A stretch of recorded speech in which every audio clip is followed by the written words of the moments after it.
On March 30th, drug testing agent Crystal Martinez arrived at John Jones' home to collect a urine sample.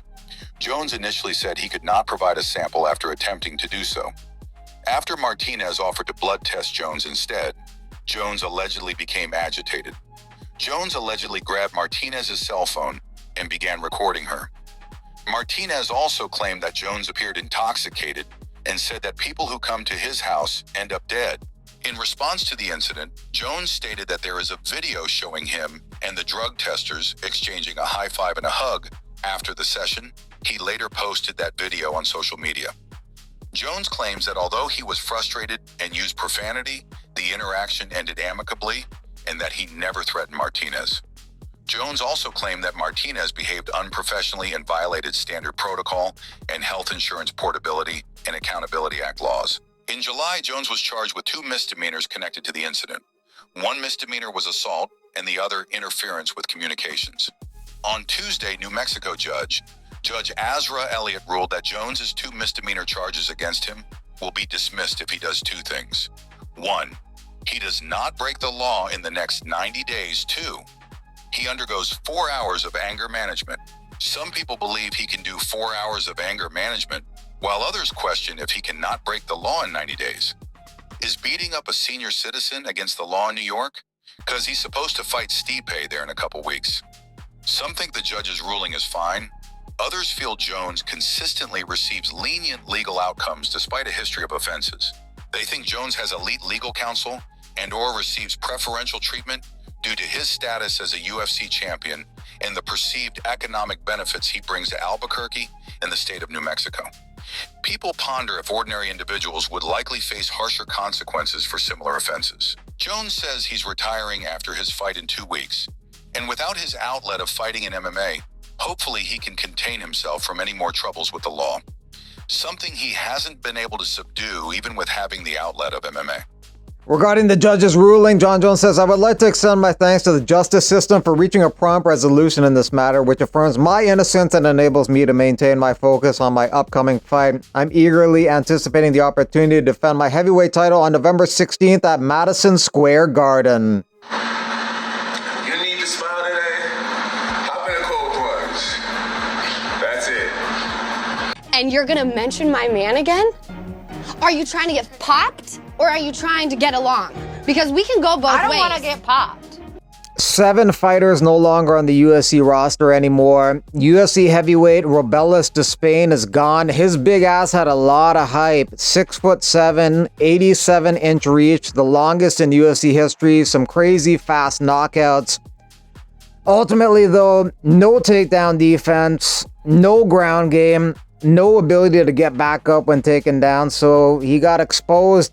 They could have kept him around to be some guy who just knocks out shitty heavyweights in the UFC, but I guess they felt keeping him on the roster, keeping him on the payroll for that position was just not worth it. Matush Nicolau, no longer on the UFC roster. He was a good fighter, but he lost his last 3, faced some tough competition. He's still ranked number 10 in the division. They need to remove him from that spot. Tamaris Vidal, no longer on the UFC roster. She lost her last 3 fights and she did not look good in any of them. Ultimately, there was no reason to keep her on the UFC roster and they didn't.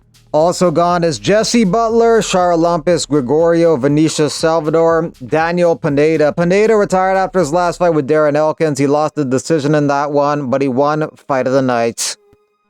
Former title challenger Jessica Penne also gone from the UFC roster. Diego Lopes would like to take on Alex Volkanovski in February at UFC 312 in Sydney. The fight makes sense. I don't know if an interim title makes sense. He wants it for an interim title, but we'll see what happens. 12-6 elbows will be allowed starting on this weekend's card at UFC Edmonton. So 2 weeks from now, John Jones will be able to use those bows against Stipe in New York City. Maybe he'll start using them for old time's sake. Nevada State Athletic Commission will allow cannabis use. The possession or use of cannabis or cannabis products will not be deemed an anti-doping violation, so now it's no longer on their prohibited list. Part 2 of this classic rivalry last week. Many feel this commission decision was long overdue. Some think it should have happened a decade ago. The decision resurfaced the controversial case of Nick Diaz, who received a 5-year ban and a $500,000 fine for failing a drug test in Nevada for cannabis, so a huge fine there. This was later reduced to 18 months on appeal, but many argue the initial punishment was excessively harsh, especially compared to penalties for actual PED users who use steroids and stuff like that. Some feel Nick Diaz got a much harsher penalty than others, like John Jones, who tested positive for PEDs and received a shorter suspension than Diaz after quote-unquote providing substantial assistance to USADA, implying leniency for snitching. He may be the GOAT and he may also be a rat. Marlon Chito Vera wants to take on Henry Cejudo next. It makes sense. They're 6 and 7 in the division and they have not fought each other yet, so that'd be a pretty interesting fight. Number 2 and 8, Umar Nurmagomedov and Song Yadong agree they should fight on January 18th. That's UFC 311.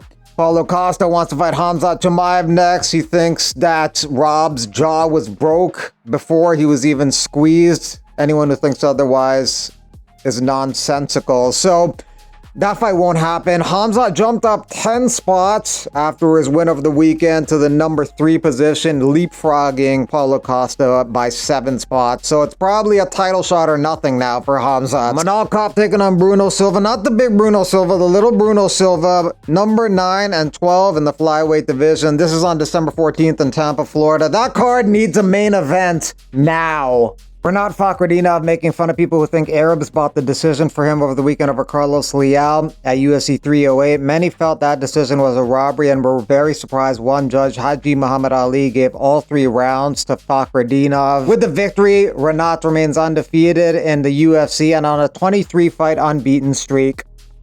Mauricio Ruffy says he's staying on UFC 309 card on November 16th despite his opponent Charlie Campbell pulling out of the fight. Whoever takes this short notice fight is a brave soul, maybe some UFC rookie looking to get into the organization and willing to get knocked out for the sake of a UFC contract. We'll find out soon, assuming they can actually find someone.